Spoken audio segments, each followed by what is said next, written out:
السلام علیکم۔ آج میں آپ کے ساتھ جو واقعہ شیئر کرنے جا رہی ہوں، یہ واقعہ میرے دوست کے ساتھ پیش آیا۔ اس نے مجھے بتایا تو میں نے سوچا کہ آپ لوگوں کے ساتھ بھی شیئر کروں۔ اس نے بتایا کہ وہ اپنی جاب کے سلسلے میں فارن کنٹریز میں سفر کرتا رہتا ہے، کبھی افریقہ کبھی کہیں۔ سب سے زیادہ اس کا سری لنکا جانا ہوتا ہے۔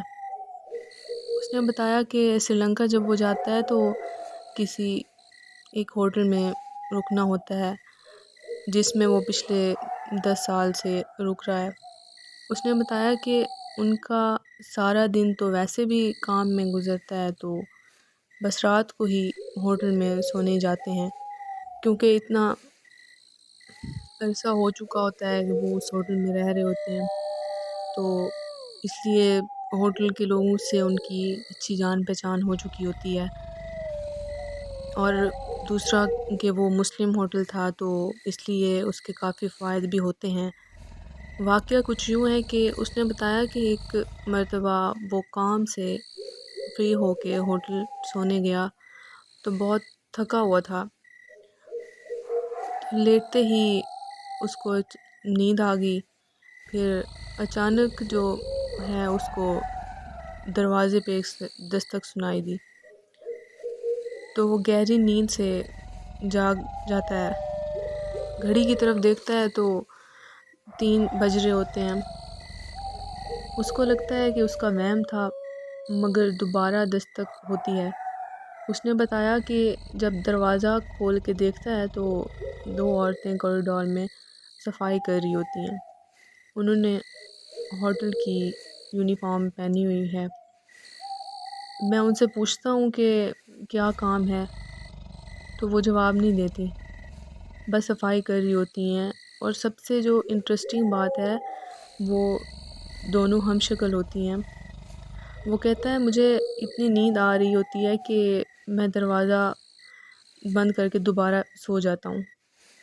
صبح اٹھتا ہوں تو مجھے لگتا ہے کہ شاید میں نے رات کو خواب دیکھا تھا، کیونکہ عجیب سا تھا۔ پھر میں فٹنس ٹریکر دیکھتا ہوں تو وہاں پہ 3 سے 3:30 تک جاگنے کا سٹیٹس شو ہوتا ہے۔ پھر میں صبح ناشتے کے بعد ریسیپشن پہ مینیجر سے پوچھتا ہوں کہ یہ رات کو 3 بجے صفائی کون کر رہا تھا کوریڈور میں۔ تو وہ بہت حیران ہوئے، اور پھر انہوں نے کہا کہ رات کے وقت تو سٹاف میں سے کوئی بھی صفائی نہیں کرتا۔ پھر انہوں نے CCTV فوٹیج چیک کی تو وہاں میں نے تو دروازہ کھولا تھا، پر کوریڈور میں کوئی نہیں تھا۔ میرے یہ دیکھنے کے بعد ہوش اڑ گئے اور میں اسی وقت اس ہوٹل سے واپس چلا گیا اور دوبارہ وہاں کا رخ کبھی نہیں کیا۔ آج جو سٹوری میں آپ لوگوں کے ساتھ شیئر کرنے جا رہی ہوں، وہ ہمارے سبسکرائبر میں سے ایک لڑکی کے ساتھ پیش آئی۔ اس نے ہمیں بتایا کہ وہ کراچی سے تعلق رکھتا ہے، اور جب اس کے ساتھ یہ واقعہ پیش آیا تب اس کی عمر کوئی 12-13 سال تھی، اور وہ اپنی دادی کے ساتھ رہتا تھا۔ تو ایک رات کو وہ دادی کے گھر سو رہا تھا۔ اس نے بتایا کہ ہمارے کمرے میں 3 لوگ سوتے تھے، یعنی اس کی دادی، اس کے چاچو اور وہ فرش پر میٹرس بچھا کے سوتے تھے اور دادی بیڈ پہ سوتی تھی۔ اس گھر میں ایسا کچھ ان کو فیل نہیں ہوا، نہ اس کے چاچو کو، نہ ہی اس کو کبھی ہوا، لیکن جو ہے اس کی دادی کو فیل ہوتی تھیں ایسی چیزیں، لائک جیسے کسی چیز کا سایہ ہو یا کسی چیز کی پریزنس شو ہوتی تھی۔ ہم اگنور کرتے تھے۔ اس نے بتایا کہ ایک دن وہ سو رہا تھا تو کسی عورت کے رونے اور چلانے کی آواز آئی۔ میری آنکھ کھلی تو دیکھا کہ میری دادی بیٹھی ہیں اور چلا رہی ہیں، میری طرف اشارہ کر کے کہ میرے بچے کو چھوڑ دو۔ میں نے سوچا کہ سونے سے پہلے تو سب ٹھیک تھا۔ میں فوراً اٹھا اور لائٹ آن کی۔ پھر میں دادی کے پاس گیا اور ان سے پوچھا کہ خیر ہے، یعنی سب ٹھیک ہے، کیا ہوا ہے اچانک۔ تو انہوں نے کہا کہ تمہارے سرہانے کے پاس ایک عورت بیٹھی تھی اور اس کے بال یعنی اس کے بالوں سے کھیل رہی تھیں۔ السلام علیکم۔ آج جو واقعہ میں آپ لوگوں کے ساتھ شیئر کرنے جا رہی ہوں وہ پرسنلی میں نے خود ایکسپیرینس کیا۔ تو 1 سال پہلے کی بات ہے، میرا ہاسٹل میں پہلا دن تھا۔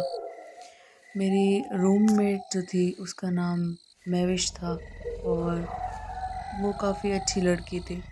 اس نے مجھے اپنے نام کے علاوہ کچھ نہیں بتایا اور میں نے بھی زیادہ جاننے کی کوشش نہیں کی کیونکہ وہ پہلا دن تھا۔ رات کے 11 بج چکے تھے۔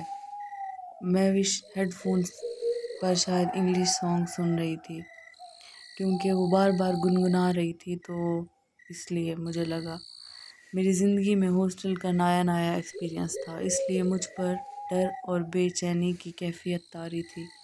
میں نے دل بہلانے کے لیے بک نکال کر پڑھنا شروع کر دی۔ بک پڑھتے پڑھتے پتہ نہیں مجھے کب نیند آ گئی۔ کانچ کا گلاس ٹوٹنے کی آواز سے میری آنکھ کھل گئی۔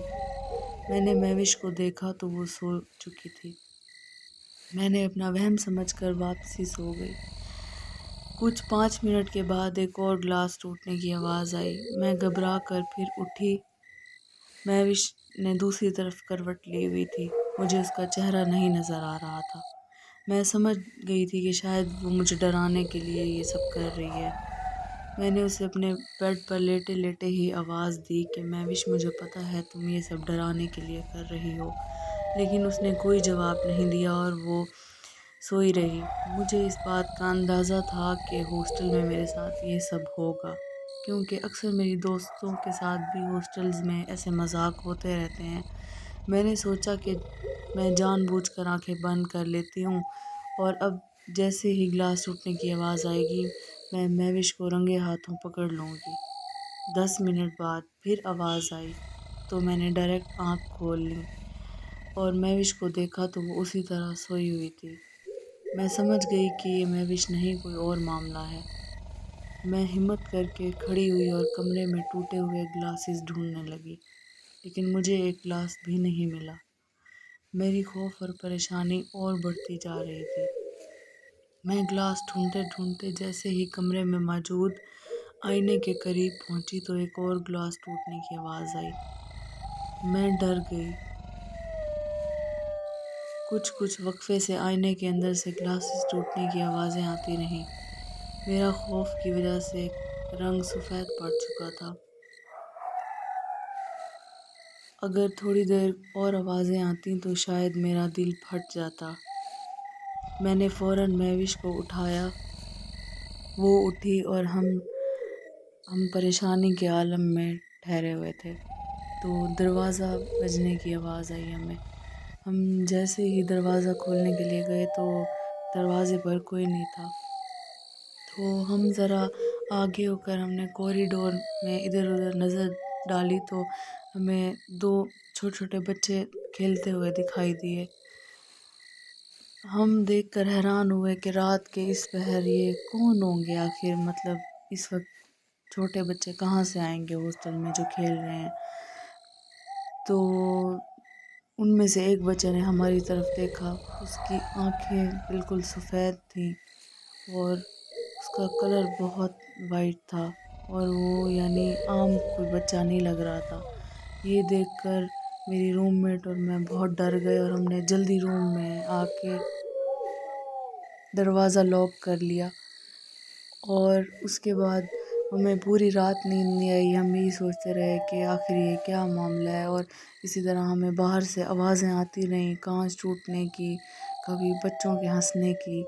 ہم بہت خوفزدہ رہے اور ہم نے یہ فیصلہ کر لیا تھا کہ آج ہمارا ہاسٹل میں پہلا اور آخری دن ہے۔